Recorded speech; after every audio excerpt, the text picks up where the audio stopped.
नमस्कार दोस्तों। परीक्षा के अंतिम समय में करें तो क्या करें।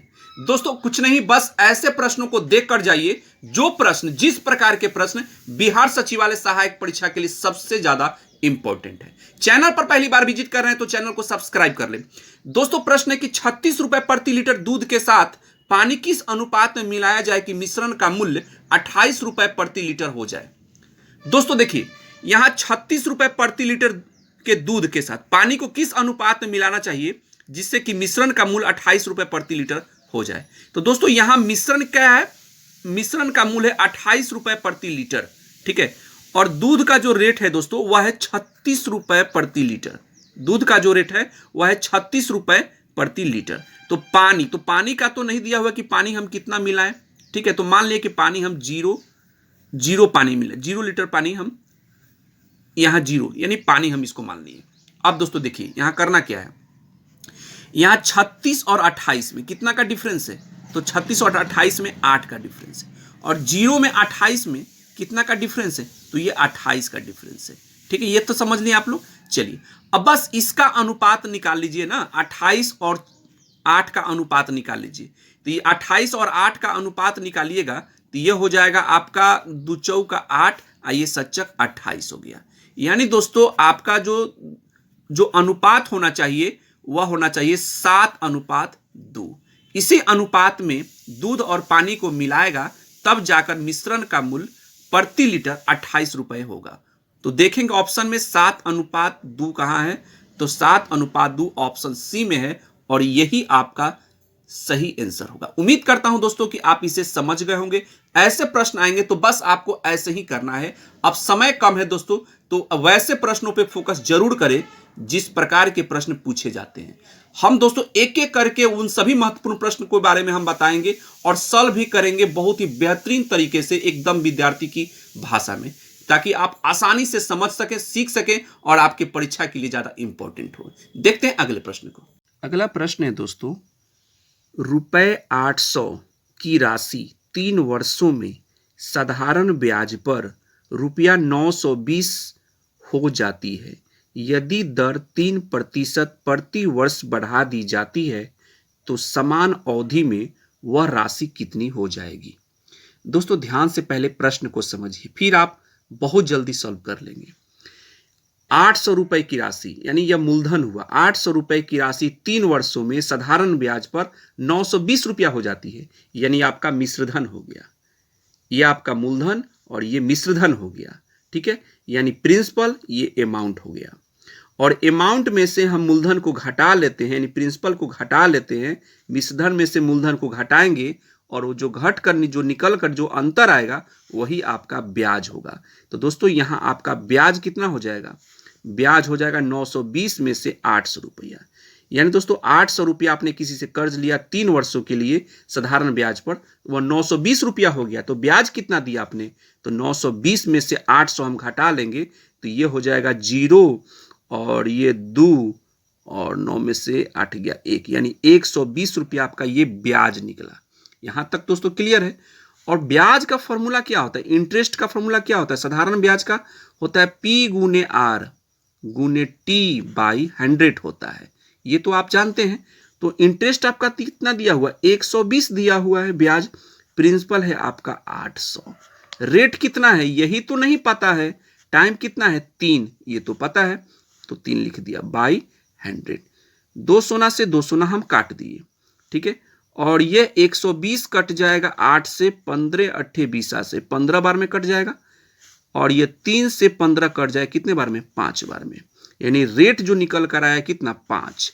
समझ रहे हैं दोस्तों, ऐसे हम डायरेक्ट काट रहे हैं, आप भी एग्जाम में ऐसे ही काटने का सीखिए, आदत डालिए, ठीक है। ये रेट आपका निकल कर आ गया कितना, 5। ये 5% की दर पर, इसी 5% की दर पर 800 रुपए की राशि 3 वर्षों में साधारण ब्याज पर 920 रुपया हो गया है, ठीक है।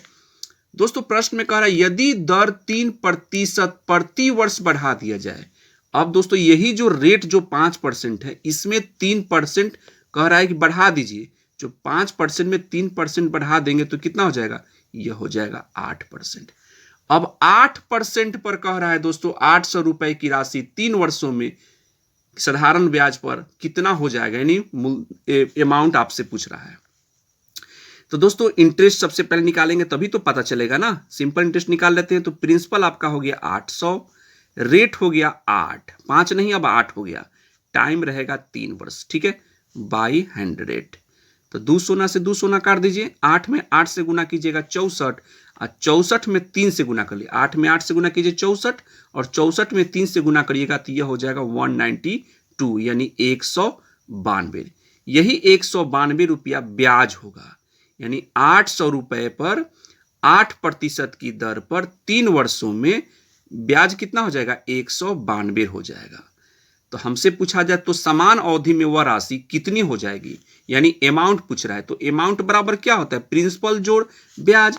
तो प्रिंसिपल आपका तो 800 है और ब्याज कितना है 192, जोड़ दीजिए तो कितना हो जाएगा 992। यही 992 आपका सही आंसर होगा। देखेंगे ऑप्शन में 992 कहां है भाई, तो ऑप्शन ए आपका बिल्कुल यहां ए में है, जो कि सही है। उम्मीद करता हूं दोस्तों कि यह प्रश्न अच्छे ढंग से आपको समझ में आ गया होगा। चलते हैं अगले प्रश्न को, और उससे भी हम लोग बेहतरीन ढंग से सीखते हैं और बीएससी सीजीएल 3 की तैयारी करते हैं। दोस्तों अगला प्रश्न है, दोस्तों अगर अच्छा लग रहा है तो कमेंट करके आप हमें बताते चलें कि आपको ये वीडियो कैसा लग रहा है, आपको समझ में आ रहा है या नहीं। दोस्तों हम कितना भी अच्छा से अगर समझाएं, अगर आप नहीं समझ पा रहे हैं तो मेरा ये समझाया हुआ सब कुछ बेकार हो जाएगा, है कि नहीं। तो सबसे पहले आपको समझ में आ रहा है या नहीं, हमारी बातें आपको समझ में आ रहा है कि ये, इसका जवाब हमें कमेंट में आप करते चले, बताते चले कि हाँ मुझे समझ में आ रहा है या नहीं आ रहा है। अच्छा लग रहा है तो लाइक भी करते चले। चलिए दोस्तों, अच्छा नहीं लगे तो डिसलाइक का ऑप्शन भी आपके पास ही है। प्रश्न है दोस्तों कि रहीम कुछ संतरे इस प्रकार खरीदा बेचा की, रहीम कुछ संतरे इस प्रकार खरीदा बेचा की 40 संतरों का क्रय मूल्य 50 संतरों के विक्रय मूल्य के बराबर रहा। रहीम को कितने प्रतिशत लाभ या हानि हुई। अब दोस्तों देखिए, रहीम कुछ संतरे इस प्रकार खरीदा बेचा कि 40 संतरों का क्रय मूल्य 50 संतरों के विक्रय मूल्य के बराबर है। यानी दोस्तों 40 संतरों का जो क्रय मूल्य है वह 50 संतरों के विक्रय मूल्य के बराबर है। यही दोस्तों बहुत सारे विद्यार्थी यहां कंफ्यूज हो जाते हैं। वह कंफ्यूज क्या हो जाते हैं, यहां जो 40 संतरों का जो क्रय मूल्य होगा दोस्तों वह आपका विक्रय मूल्य कहलाएगा, और 50 संतरों का जो विक्रय मूल्य है यह आपका क्रय मूल्य कहलाएगा। यहां तक तो क्लियर है। तो 40 संतरों का जो क्रय मूल्य है वह 50 संतरों के विक्रय मूल्य के बराबर है। यहां तो स्पष्ट हो रहा है कि हानि हो रहा है, लेकिन बात सवाल है कि हानि कितना प्रतिशत का हो रहा है। तो दोस्तों देखिए, दोनों में कितना का डिफरेंस है, 40 में और 50 में कितना का डिफरेंस है, 10 का डिफरेंस है। तो आपको 10 लिख लेना है, ठीक है। जो डिफरेंस है दोनों में डिफरेंस कर लीजिए। और इसमें देखिए क्रय मूल्य कौन हुआ आपका, 40 या 50। तो दोस्तों 40 संतरों का क्रय मूल्य 50 संतरों के विक्रय मूल्य के बराबर है, यानी 50 यहां दोस्तों आपका क्रय मूल्य हुआ। यही हम आपको समझाना चाह रहे थे, यहां कंफ्यूज नहीं होइएगा। तो ये 50 आपको नीचे लिखना है, यानी कि दोनों का डिफरेंस बटा क्रय मूल्य इंटू 100, क्योंकि परसेंटेज में पूछा जा रहा है। ये हो गया 10 × 50 और ये हो गया आपका 20 × 500, यानी 20% की हानि, ठीक है। देखेंगे ऑप्शन 20% की हानि कहां है, ऑप्शन सी आपका बिल्कुल सही है। उम्मीद करता हूं दोस्तों कि इस प्रकार के अगर प्रश्न पूछे जाए तो आप कंफ्यूज आज के बाद आप नहीं होंगे, क्योंकि हम आपको समझा दिए, बता दिए कि 40 संतरों का क्रय मूल्य जो होगा 50 संतरों के विक्रय मूल्य के बराबर है। यानी 40 संतरों का जो क्रय मूल्य या विक्रय मूल्य हुआ और 50 संतरों का विक्रय मूल्य जो हुआ वह आपका क्रय मूल्य हुआ। और हमेशा दोस्तों लाभ हानि आप कुछ भी निकालिएगा, कहां से निकालते हैं, कहां से, क्रय मूल्य से। तो क्रय मूल्य हमेशा नीचे होना चाहिए बेस पे। उम्मीद करता हूं कि समझ गए होंगे। देखते हैं अगले प्रश्न को। अगला प्रश्न है दोस्तों 85, एक संख्या में 22.1/2% यानी 22.5% वृद्धि करने पर वह 98 हो जाती है, तदनुसार वह संख्या कितनी है। दोस्तों परसेंटेज से संबंधित अगर प्रश्न है तो आपको सोचना ही नहीं है, बहुत जल्दी आप इसे सॉल्व कर लेंगे सेकेंडों में। देखिए क्या करना है, यहां केवल आपको परसेंटेज से मतलब है। यहां कितना लिखा हुआ है, 22.5%। 22.5% का मतलब समझते हैं आप, 22 दूना 44, एक 45, यानी 45/2%। ठीक है, 45/2%। तो 45/2% को आप सॉल्व कर लीजिए ना, तो 45/2 और बाई 100 हो जाएगा, यानी यह हो जाएगा 1/100। ये हो जाएगा 9×5 = 45, ये 20×5 = 100। यानी दोस्तों ऊपर आपका हो गया 9 और नीचे हो गया 20 दूना 40। दोस्तों ये बढ़ोतरी हो रहा है, हमेशा क्या होता है करने पर, वृद्धि करने पर, कह रहा है ना कि वृद्धि करने पर, तो वृद्धि करने का मतलब इसको जोड़ लीजिए आप, तो ये कितना हो जाएगा, ये हो जाएगा 49/40 हो गया। ध्यान से समझिएगा दोस्तों, ऐड करने पर 9 और 40 को ऐड किए तो कितना है 49/40। प्रश्न में क्या कहा है दोस्तों, वृद्धि करने पर वह 98 हो जाता है। तो वृद्धि वाला जो वैल्यू हुआ दोस्तों यही 49 हुआ, और ओरिजिनल कौन है 40, यानी पहले वाला 40 और वृद्धि करने पर 49 हुआ। यही 49 का वैल्यू आपका दिया हुआ कितना 98। तो 49 में क्या किया है कि 98 आया है, 2 से मल्टीप्लाई किया है तभी तो 98 आया है, 98 आया है। तो ठीक दोस्तों हम नीचे भी हम 2 से मल्टीप्लाई कर लेंगे तो हम जान जाएंगे कि मेरा संख्या क्या था। तो 40 में 2 से गुना कर लेंगे तो यह हो जाएगा 80। यानी दोस्तों आपका जो संख्या है वह 80 है। देखेंगे ऑप्शन में 80 कहाँ है, ऑप्शन आपका बी यहाँ बिल्कुल सही है। उम्मीद करता हूं कि इस प्रकार के प्रश्न अगर पूछे जाएं तो आप ऐसे ही दोस्तों जल्दी में आप सॉल्व कर लेंगे। देखते हैं अगले प्रश्न को। दोस्तों अगले प्रश्न को देखते हैं 83। 5 संख्याओं में पहली 4 संख्याओं का औसत 5वीं संख्या का दुगुना है। यदि पांचों संख्याओं का औसत 27 है तो 5वीं संख्या क्या है। दोस्तों प्रश्न को ध्यान से पहले समझ लीजिएगा। 5 संख्याओं में पहली 4 संख्याओं का औसत 5वीं संख्या का दुगुना है। तो दोस्तों हम मान लेते हैं, ठीक है, हम मान लेते हैं कि 5वीं जो संख्या है, पांचवी जो संख्या है उसे हमने x मान लिया। मान लिया कि 5वीं संख्या x है। दोस्तों प्रश्न में कह रहा है कि पहली 4 संख्याओं का जो औसत है वह 5वीं संख्या का दुगुना है। यानी 4 संख्याओं का औसत जो है, 4 संख्याओं का जो औसत है दोस्तों, 4 संख्याओं का जो औसत है वह क्या है, 5वीं संख्या का दुगुना है। चलिए दोस्तों समझे या नहीं समझे, हम एक बार फिर से आपको समझा देते हैं। हमने 5वीं संख्या को x इसलिए माना है दोस्तों क्योंकि प्रश्न में कह रहा है कि पहली 4 संख्याओं का औसत जो है वह 5वीं संख्या का दुगुना है। तो 5वीं संख्या को मैंने x मान लिया। इस प्रकार दोस्तों पहली 4 संख्याओं का औसत जो हो गया, 4 संख्याओं का औसत, ये 4 संख्याओं का औसत जो हुआ वह 5वीं संख्या जो x है इसका दुगुना है। यहां तक तो दोस्तों क्लियर है। ध्यान से समझिए दोस्तों, हम आपको समझा रहे हैं इसलिए इतना टाइम लग रहा है, केवल आपको समझाने में हम इतना टाइम बर्बाद कर रहे हैं।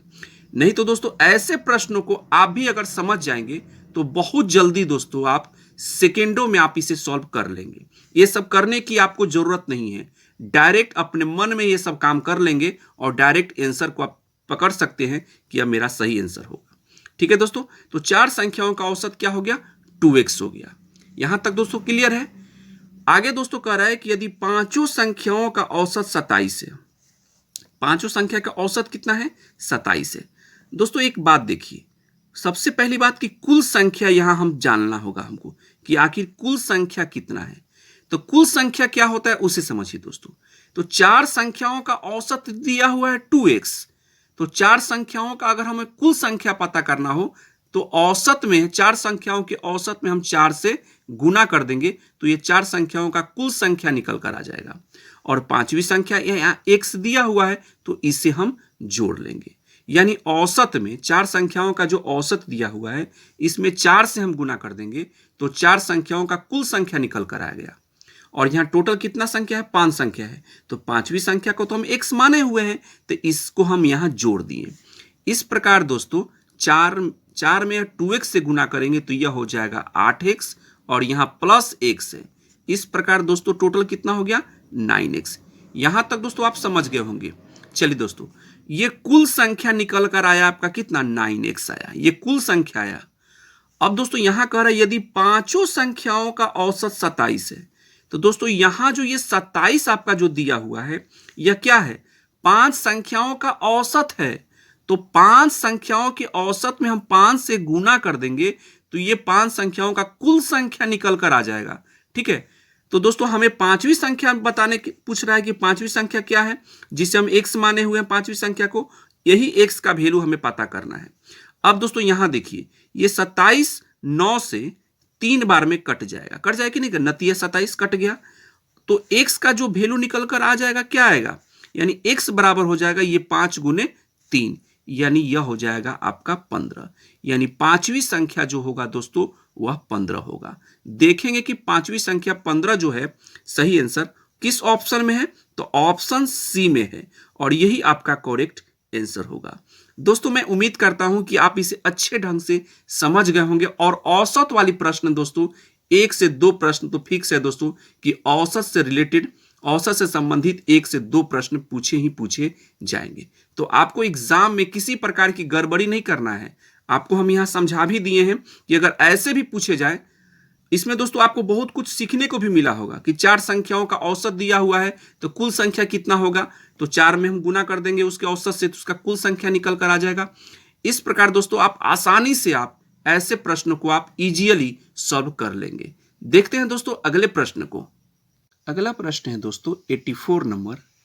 एक व्यक्ति की आय 10% बढ़ी, कुछ दिनों बाद पुनः 20% बढ़ गई। इस प्रकार व्यक्ति की आय में कुल कितने प्रतिशत की वृद्धि हुई। जब भी दोस्तों लगातार बढ़ोतरी, परसेंटेज में बढ़ोतरी वाली बात है, तो आपको करना क्या है ऐसे प्रश्नों के लिए, वह हम आपको बता रहे हैं, समझिएगा ध्यान से। दोस्तों एक व्यक्ति की आय पहले कितना बढ़ा, 10% बढ़ा, तो हम यहाँ 10% लिख लिए, 10 लिख लिया, फिर प्लस का साइन देंगे, फिर कितना बढ़ा 20%, तो 20 लिख लिया, फिर प्लस का साइन देंगे, जो 10% फिर 20% जो बढ़ा है दोस्तों, दोनों को हम मल्टीप्लाई कर लेंगे, यानी यहां दोस्तों दोनों को प्लस में लिखेंगे, फिर प्लस का साइन देंगे, फिर यही दोनों को जो परसेंटेज में जो बढ़ोतरी हुआ है दोनों को हम मल्टीप्लाई करके बाई 100 लिख देंगे। काट लेंगे इसको, 20 5 से 5 बार में कट जाएगा, और ये 5 दूना 10 2 बार में कट गया। अब टोटल को हम सॉल्व कर लेंगे, ऐड कर लेंगे, तो ये हो गया आपका 10 और ये हो गया 20 और 2 इधर कितना बचा 2, तो सबको ऐड कर लीजिए, 10 20 30 और 2 कितना हो जाएगा 32। यानी दोस्तों कुल आय में कुल कितने प्रतिशत की वृद्धि हुई है, तो आय में कुल 32% की बढ़ोतरी हुई है। देखेंगे ऑप्शन में 32% का है, ऑप्शन डी आपका यहां करेक्ट आंसर होगा। उम्मीद करता हूं कि यह प्रश्न भी आप अच्छे से ढंग से सीख गए होंगे। चलते हैं अगले प्रश्न की ओर। अब दोस्तों इस प्रश्न को देखिए, 88 नंबर। किसी धनराशि पर 8% ब्याज की दर से 2 वर्ष के चक्रवृद्धि ब्याज तथा साधारण ब्याजों का अंतर 768 रुपया है, तो धनराशि होगी। दोस्तों बहुत इंपॉर्टेंट प्रश्न है, और यह प्रश्न, इस प्रकार के प्रश्न हर प्रतियोगिता परीक्षा में 1 से 2 प्रश्न पूछे जाते हैं। तो दोस्तों जब भी साधारण ब्याज और चक्रवृद्धि ब्याज का अंतर से रिलेटेड प्रश्न हो, तो आपको करना क्या है उसे ध्यान से समझिएगा। इस ट्रिक को, इस फॉर्मूला को आपको याद रखना है। साधारण ब्याज और चक्रवृद्धि ब्याज का डिफरेंस, अंतर, इक्वल टू PR², यानी मूलधन गुने रेट का स्क्वायर। ठीक है, रेट का स्क्वायर बाई 100 का स्क्वायर, ये फॉर्मूला होता है।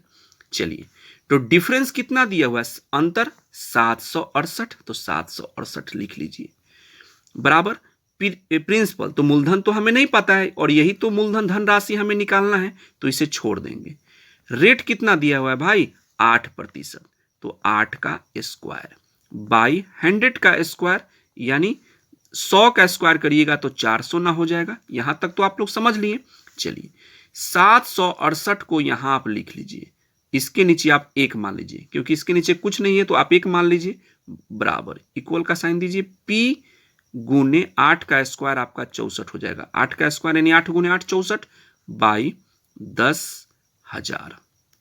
चलिए, अब 768 में 64 से डिवाइड करेंगे, भाग देंगे, तो ये 12 बार में पूर्ण रूप से कट जाएगा। दोस्तों बराबर में ऊपर ऊपर, ये आराम से आप इसे काट लीजिएगा। एग्जाम में आप ऐसे काटने की आदत डालिए, अगर नहीं जानते हैं तो ऐसे आदत डालिए। मल्टीप्लाई में है कि नहीं है, तो ये कट सकता है।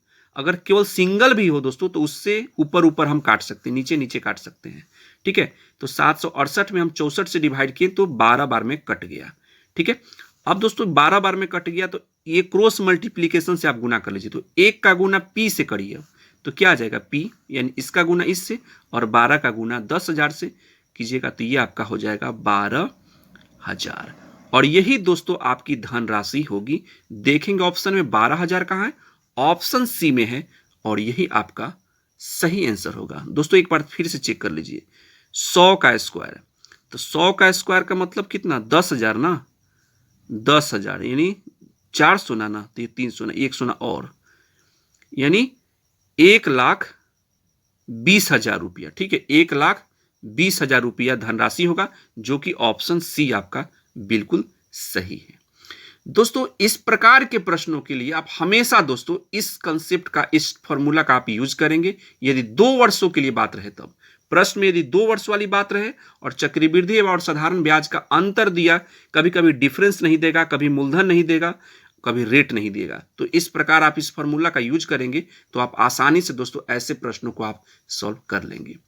दोस्तों अभी तक आपने इस चैनल को सब्सक्राइब नहीं किया है तो चैनल को सब्सक्राइब करने के बाद उन सभी विद्यार्थियों के साथ शेयर जरूर करें जो गणित जिनको समझ में नहीं आता है, गणित से जिन्हें बहुत डर लगता है, उन सभी विद्यार्थियों के साथ शेयर जरूर करें। दोस्तों हम अपने इस YouTube चैनल के माध्यम से हम गणित और रीजनिंग को बहुत ही आसान भाषा में, विद्यार्थी की भाषा में हम आपको समझाने का हर संभव प्रयास करते हैं, ताकि आप गणित और रीजनिंग को आसानी से आप सीख सके।